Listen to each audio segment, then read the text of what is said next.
Saludos a todos. Quiero grabar unas palabras para todos los que me escuchéis desde España y desde otros lugares.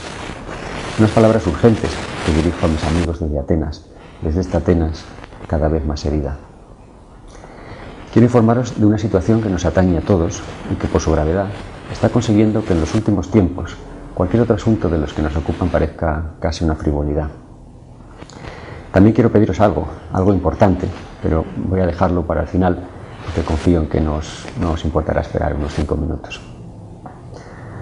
En los últimos tiempos, el discurso político y mediático de España y de otros países europeos ha sido decir, en tono de alivio, que nosotros no somos Grecia, que nuestra cuenta de resultados es mejor y que los griegos, en el fondo, se merecen lo que ahora les pasa por ser vagos, díscolos y propensos a huelgas y manifestaciones.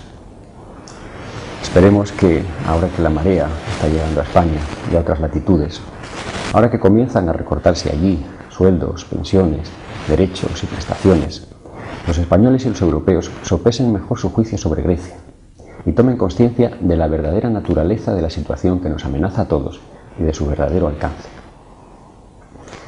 ¿Qué es lo que está pasando? En términos históricos, lo que está pasando es que quienes controlan en el mundo el poder financiero se están haciendo con el poder político a través de la creación y de la explotación de la deuda.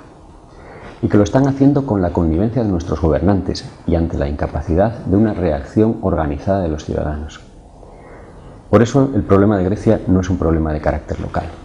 Es la cara visible en Europa de una tragedia que nos afecta a todos. El progresivo desmantelamiento del Estado y de la democracia por parte de los agentes de la globalización económica. Lo que está pasando es muy grave, porque cuando las fuerzas económicas y financieras hayan conquistado por completo el poder político, desaparecerá la política como ejercicio de soberanía. La democracia será solo una grotesca quimera, y gobierne quien gobierne, seremos todos esclavos de un puñado de magnates del dinero. Resistir como ciudadanos frente a este proceso es el sentido profundo de todas las movilizaciones que desde hace año y medio aproximadamente ocupan día a día a gran parte de los griegos. El pueblo griego está dispuesto a hacer sacrificios, y muchos, pero poco a poco se está dando cuenta de que todos los sacrificios que se le exigen y se le imponen no van encaminados a acabar con un sistema perverso, sino a alimentarlo y a perpetuarlo. ¿Por qué? Porque el plan de rescate organizado por el núcleo duro de la Unión Europea y el Fondo Monetario Internacional, que se nos impone como única y desesperada solución ante una bancarrota segura, es un plan diseñado para salvaguardar el beneficio de los especuladores, para minimizar sus riesgos y para abrirles el camino a apropiarse de la riqueza nacional. No es en absoluto un plan para aliviar la situación del país, ni para generar desarrollo, ni para redistribuir más justamente la riqueza de todos. Muy al contrario, es un plan para que injustamente la riqueza de todos siga fluyendo cada vez hacia menos manos. Vamos a ser claros. Lo que se nos presenta como crisis es en realidad un ataque económico organizado, y lo que se nos presenta como deuda es un producto cuidadosamente diseñado como arma de sometimiento que da continuidad al colonialismo y perpetúa la misma violencia. 1 de cada 5 dólares de la deuda mundial se lo debemos al Fondo Monetario Internacional y al Banco Mundial. Para quien tenga nociones de historia contemporánea, son de sobra conocidas las prácticas de estas instituciones en los países donde han operado hasta el momento. Y si no, que se lo pregunten a América Latina, al África subsahariana, al Magreb, a los países del sureste asiático o a todos los del llamado Tercer Mundo, que durante las últimas décadas viven desangrados por un proceso creciente de acumulación de deuda, mientras pagan por ello al Primer Mundo 7 veces más de lo que reciben en concepto de ayuda al desarrollo. Estas instituciones actúan como intermediarias financieras, haciendo que a través de sus créditos los inversores tengan mayores garantías de cobro frente a los países en los que invierten. El objetivo de los inversores, ya se sabe, es cobrar. Pero como inversores privados no tienen ninguna garantía de que los países en los que invierten produzcan los esperados beneficios y el cobro llegue a hacerse efectivo. Están sujetos al riesgo de la apuesta y su derecho al cobro se limita tan solo a una parte de los beneficios y nunca, claro está, a una parte del patrimonio del país en el que invierte. Así pues, para cobrar con garantías, su objetivo es introducir en el país un agente de cobro capaz de transformar la especulación privada en deuda pública. Y esto es lo que hace desde su fundación el Fondo Monetario Internacional. Para conseguir esto hay que conseguir la connivencia de determinados políticos, y esto es lo que han conseguido en Grecia. Ahora, gracias al efecto conversor del Fondo Monetario Internacional, Grecia ya no le debe dinero a los especuladores privados directamente, sino a otros estados, lo que hace el impago más complicado.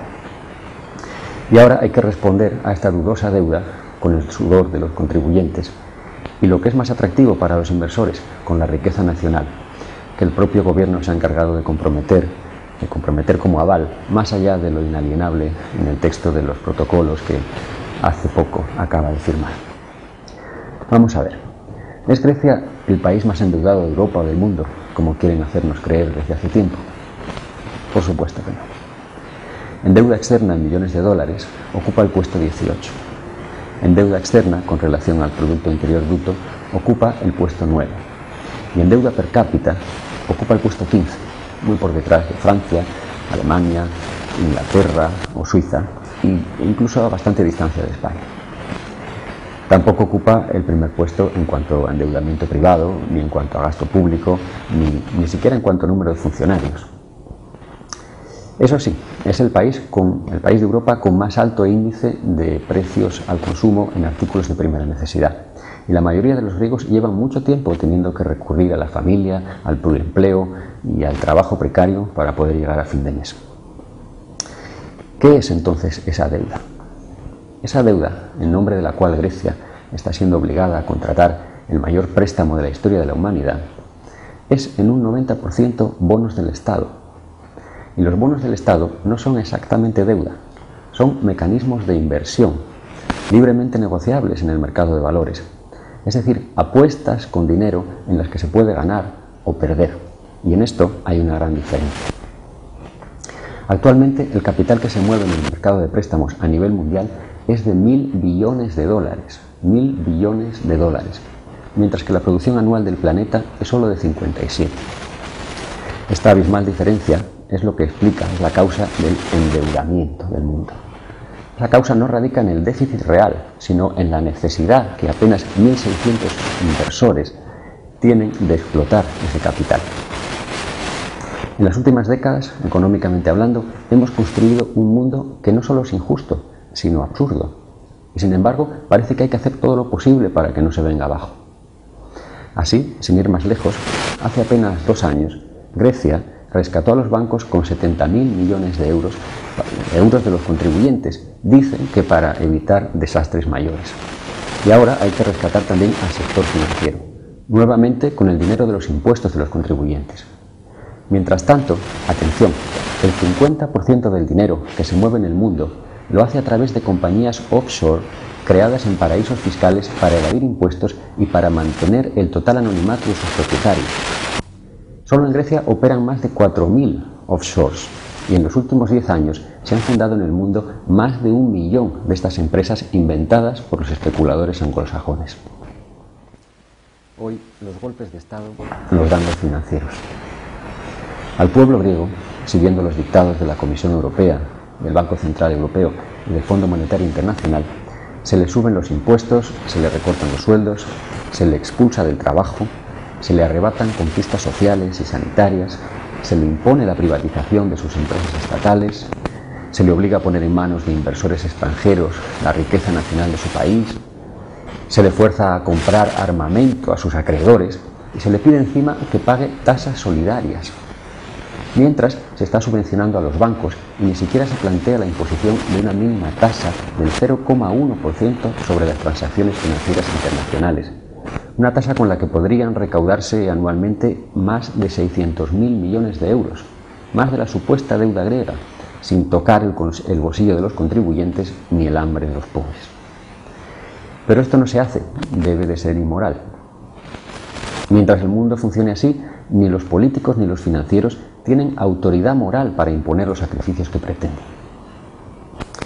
¿Y qué podría hacerse, me diréis? ¿Qué es lo que no se hace? Ante todo, a lo que está llamada la ciudadanía europea, si es que existe, en Grecia, en España y en todos los países de Europa, es a hacer frente común contra el abuso. es a exigir a los gobiernos que frenen a los especuladores o que se vayan a casa, que obliguen a los inversores a asumir el riesgo de sus descabelladas operaciones, en vez de acudir en su auxilio con el dinero público cada vez que sea necesario, para que siempre salgan ganando. Hay que pedirles que gobiernen, en definitiva, para el pueblo que les confía el poder, y no para sus propios intereses. En el caso de Grecia, la ciudadanía europea debe apoyarla a negarse al reconocimiento de esa deuda. Cualquier plan de renegociación de la deuda será para terminar en quiebra y sometidos a las condiciones de los prestamistas. Todos, no solo Grecia. El camino del endeudamiento es un pozo sin fondo, como ya ha demostrado repetidamente la historia. Así pues, hay que exigir que cambie la práctica política actual. Hay que detener de inmediato el pago de la deuda. Hay que esclarecer el origen y la naturaleza de esa deuda, ver si hay culpables de delito entre los responsables del endeudamiento y determinar con precisión qué parte de esa abultada cantidad no es sino una deuda odiosa, contraída contra los intereses de la población de un país con el completo conocimiento del acreedor, de acuerdo como se definió, como Estados Unidos definió este concepto, lo acuñó en su propio beneficio tras la guerra con España por la independencia de Cuba. Y una vez esclarecido todo esto, una vez castigados los culpables, se decidirá entonces con serenidad y justicia por medio de qué préstamos, de qué ventas o de qué nuevas medidas habrá que hacer frente a la deuda legítima. El déficit real del país en la última década es solo un 4% de esa supuesta deuda. Una de esas medidas, por ejemplo, podría ser reclamar contundentemente las indemnizaciones de guerra que Alemania fue condenada a pagar a Grecia tras el final de la Segunda Guerra Mundial y que, pese a la ocupación militar, a las deportaciones masivas a los campos de exterminio y a los más de 1 millón de muertos, aún no han sido satisfechas. Otras medidas más económicas y menos históricas serían, para empezar, prohibir la operación de empresas offshore en suelo griego, bloqueando sus bienes y obligando a sus accionistas anónimos a identificarse y a tributar para poder desbloquear su propiedad. Es probable que la mayoría de ellos no se atrevieran siquiera a dar la cara. También habría que exigir a los bancos que devolvieran sus rescates. Habría que imponer tasas sobre las transacciones financieras internacionales, tasas justas sobre los vergonzosos depósitos en Suiza y en otros paraísos fiscales. Toda una serie de medidas tributarias para evitar el verdadero fraude, que es el que se produce a través de la banca, de la bolsa y de las offshore. Y junto a todo esto, habría que replantear la propia relación con la Unión Europea y con una moneda, el euro, que está diseñada con criterios neoliberales para la conveniencia prioritaria de Alemania y de algunos otros socios. Si no reconocemos la deuda, nos echarán de los mercados por un tiempo, nos boicotearán en lo posible, pero también nos ahorraremos el dinero de la especulación con los bonos y salvaremos gran parte de la riqueza nacional que se está yendo hacia los grandes grupos de inversores. Solo los intereses de los bonos para el año en curso son de 16.000 millones, lo mismo que se dedica en Grecia a educación y sanidad. Si no reconocemos la deuda, en vez de alimentar la especulación, podremos hacer frente al déficit, podremos respaldar la economía real del país, aliviar la presión sobre los ciudadanos, revitalizar el comercio y fomentar el ahorro. Y sobre todo, nuestros sacrificios, que serán muchos, sí serán entonces para echar abajo un sistema injusto y para construir otro mejor. Y ahora, llegados al final de estas palabras desde Atenas, es cuando deseo pediros algo importante: que ante los abusos de la globalización económica, ayudéis a globalizar también la resistencia. La sociedad europea está muy dormida y muy acomodada en la gestión política de sus deficientes democracias. Sin embargo, necesita con urgencia hacerse progresista en sus convicciones y reaccionar con decisión ante los nuevos golpistas.